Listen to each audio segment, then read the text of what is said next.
Hello, learner. Welcome to Mr. Quickest Teaches. In this lesson, I'll be giving a detailed analysis of O. Henry's short story, The Furnished Room. It was written in 1902. I'll read portions of the short story and explain the different figures of speech, O. Henry's tone, the language, the themes, imagery, and other figurative devices that he uses to strikingly present the experience of an unnamed young man as he prowls or goes in the street of New York in search of his lost lover. Let's dive in.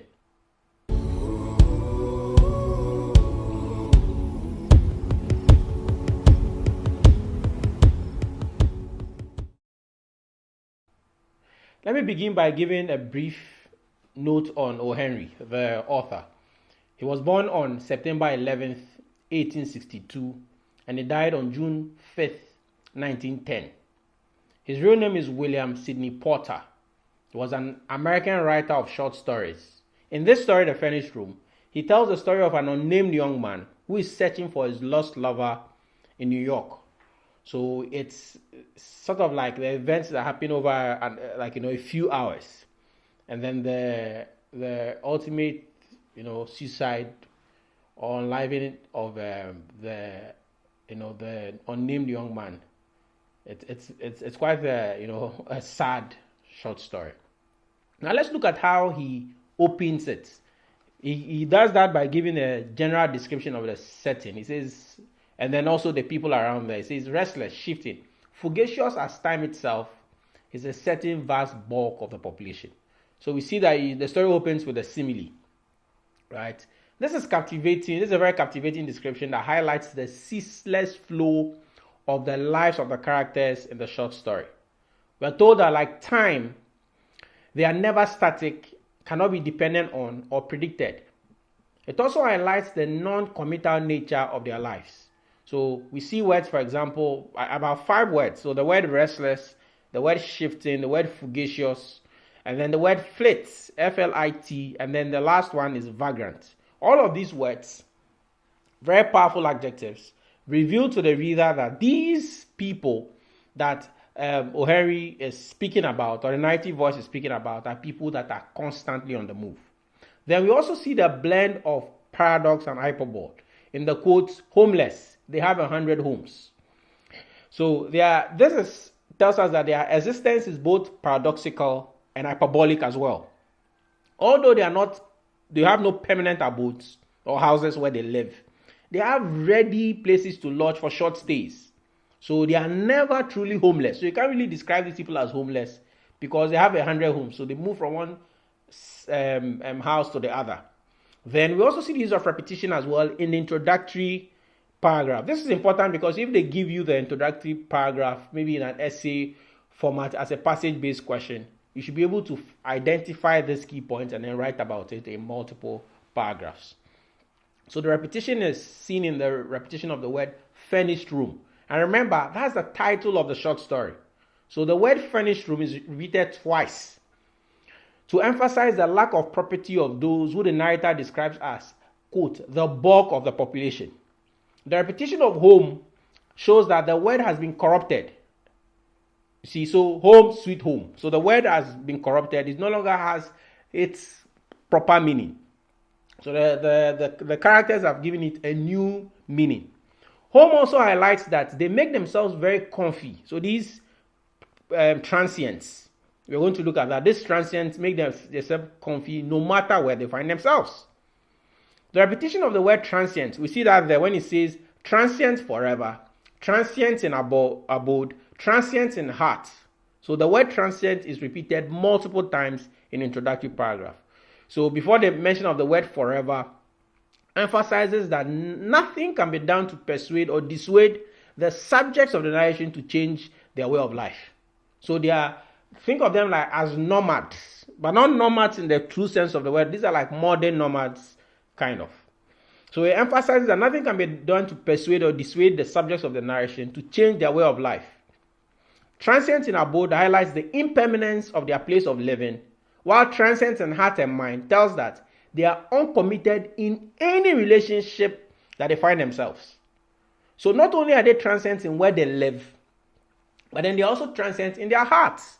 And then they are also transient in their relationship or relationships. They never commit to anything. Now that's why this young man appears to be different. Because he appears to be committed to his lost lover and then he goes in search of her. So the repetition of transience tries superlatively. Remember, when you think about the third and highest degree, superlatively emphasizes the constantly changing lives of the performers. Then we are told that one evening after dark, a young man proud, the key word there is proud. So the sense that it's like some sort of an animal in search of prey among the crumbling red mansions, ringing their bells. Look at the word again, the powerful adjective crumbling. So it's like these houses are very dilapidated, old. After the 12th, he rested his lean hand baggage upon the step and wiped the dust from his hatband and forehead. The bell sounded faint and far away in some remote hollow depths. So the image already that O. Henry presents from the introductory portion is that the houses have some sinister sense tied to them. Now, we're also told something that's quite important if you look at it. We are told here that their vine is entwined about a picture heart. A rubber plant is their fig tree. That's a metaphor. So Henry uses the metaphor, a rubber plant is their fig tree. So think of, a rubber plant that's easily movable. That's what they use, like a fig tree, which is quite huge. Right? To visually express the ease with which the characters can transplant themselves. So they just move very quickly.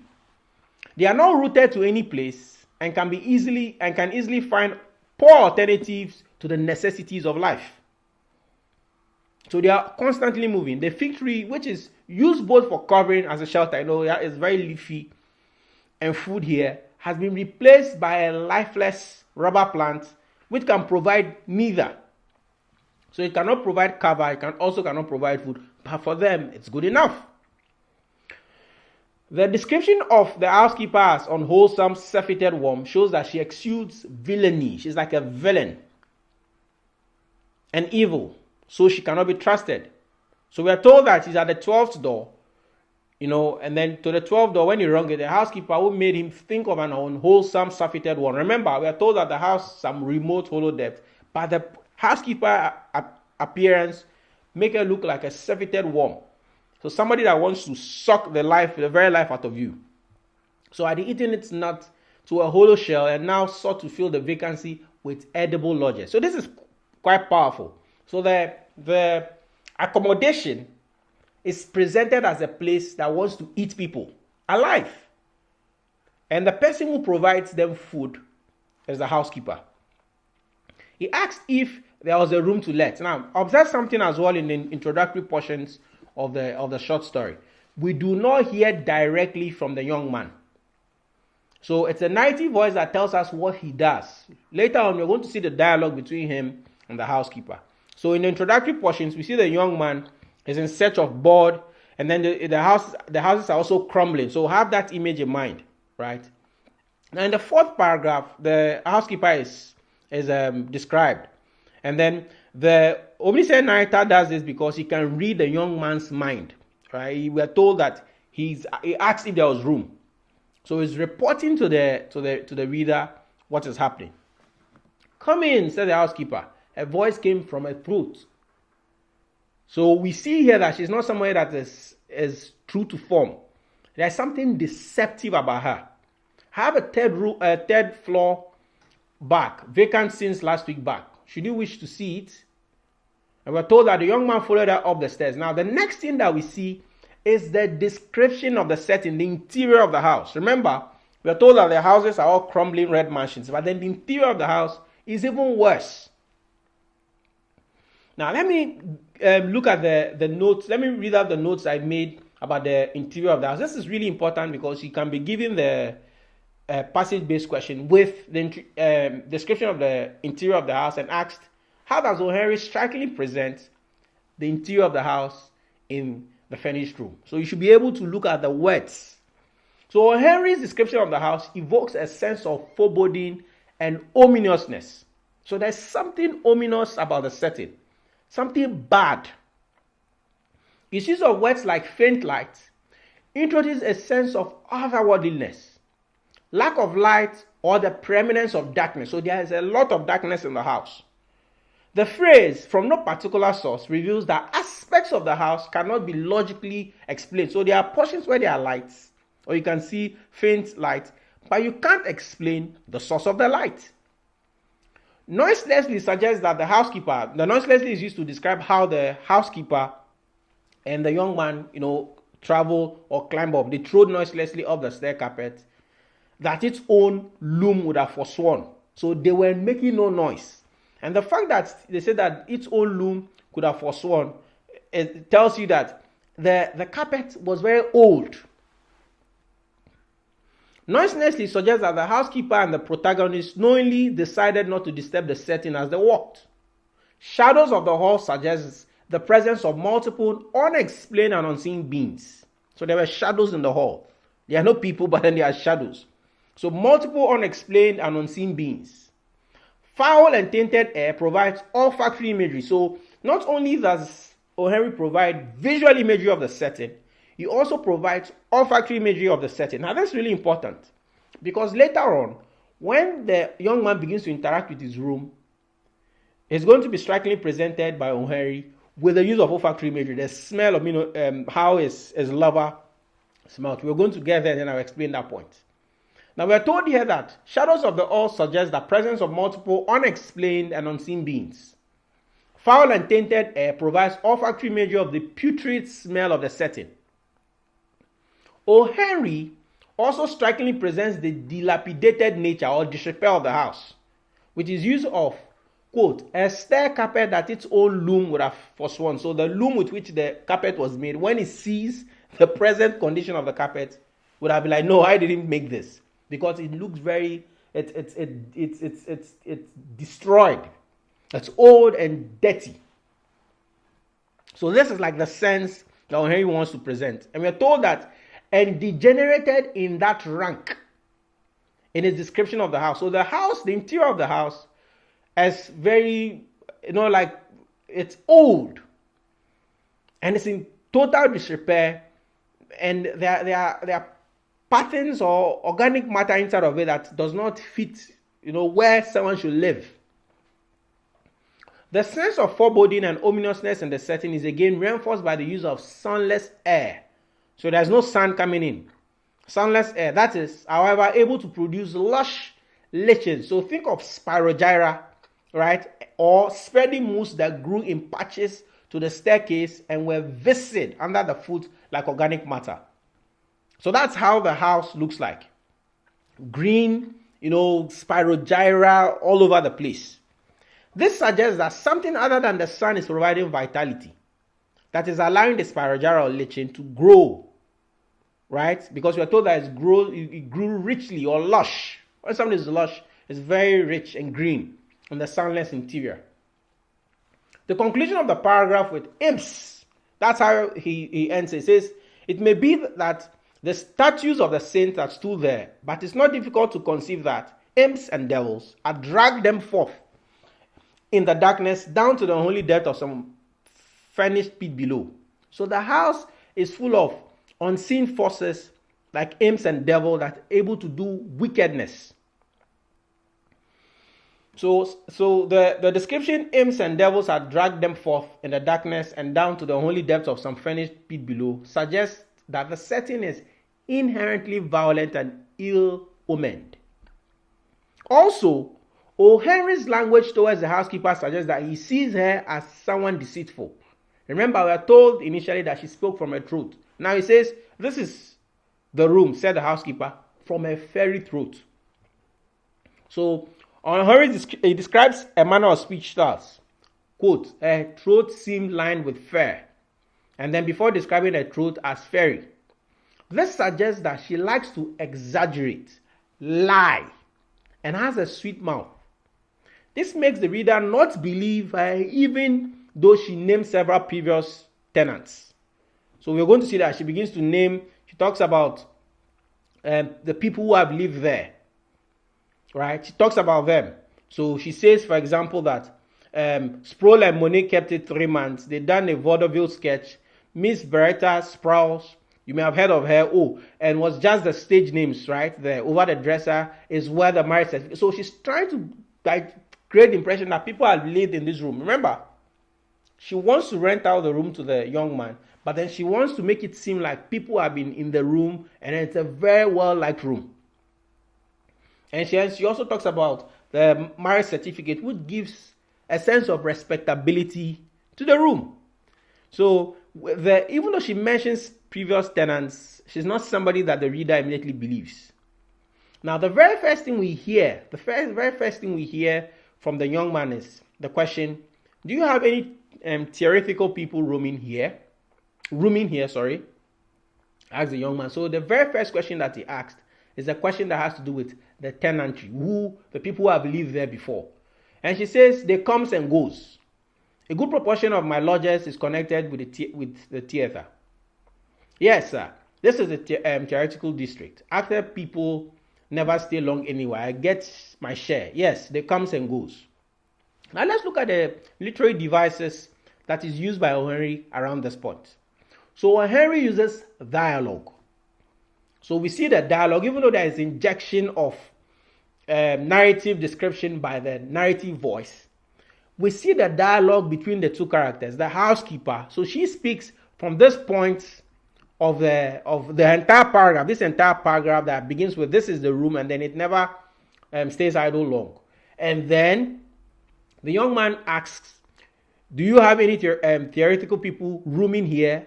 So he asks, and now she's giving a response as well. So we see dialogue.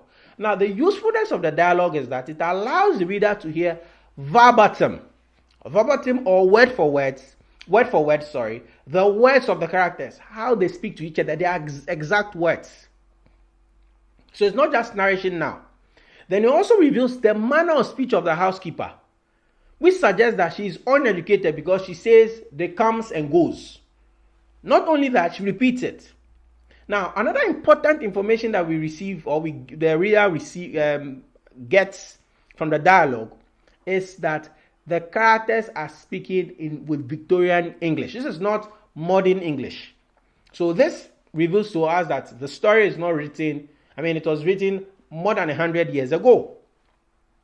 We also see the use of repetition as well from the housekeeper. She repeated the comes and goes to emphasize the constantly changing nature of a tenantry. They are always changing. While the multiple repetition of no, we're going to see that later on. When she repeats no, reveals that countless people have said that they do not know his lover's whereabouts. We are told that he engaged the room, paying for a week in advance. He was tired, he said, and would take possession at once. He counted out the money. The room had been made ready, she said, even to towels and water. As the housekeeper moved away, he put for the 1,000th time. So we see the use of reported speech as well. So we see dialogue, but then I mentioned that the narrative voice also uses reported speech as well, not direct speech. So the reported speech, you see when the narrator also uses reported, he says he was tired and said. So he is telling us what the young man said.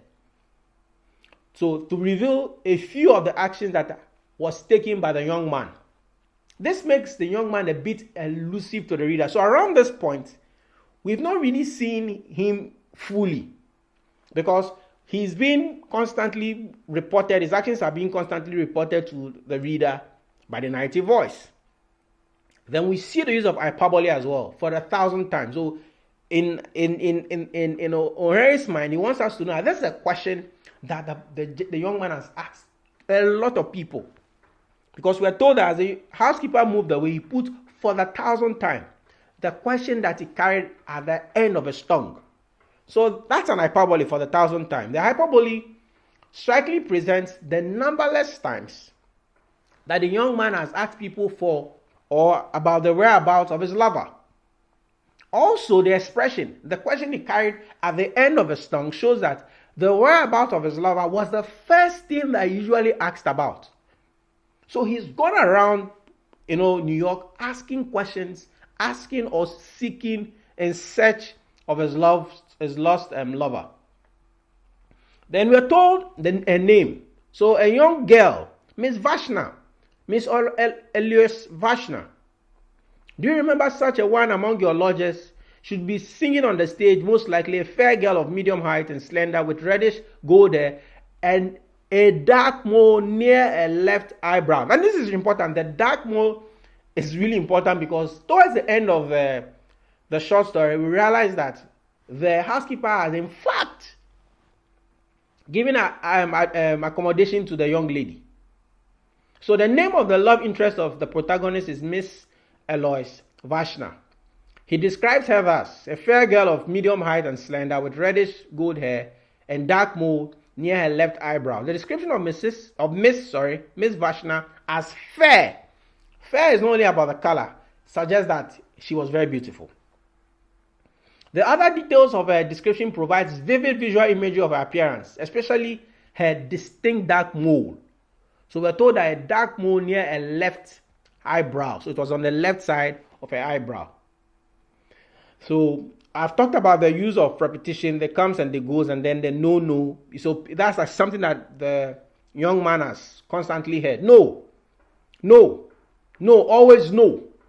So for 5 ceaseless interrogation, 5 months of ceaseless interrogation and inevitable negative. So for 5 months, he had been in search of his lost lover. So much time spent by day in questioning managers, agents, schools, and choruses. So we see the listing, the use of listing. By night, among the audience of theaters, from all-star cast down to musicals, so low, he dreaded to find what he most hoped for. He who had loved her best had tried to find her. He was sure that since her disappearance from this great Watergate city held her somewhere. Right? So she's here. He believes that she's still there. Hello, learner. I hope you've enjoyed the lesson so far. This is a sample analysis of this short story. To purchase the full analysis of this short story or the entire 10 short stories in your collection, visit mrquickesteaching.com. There you have access to the passage-based questions and also general questions and elements of literature in each of the short stories. See the purchase links in the description below. See you in class.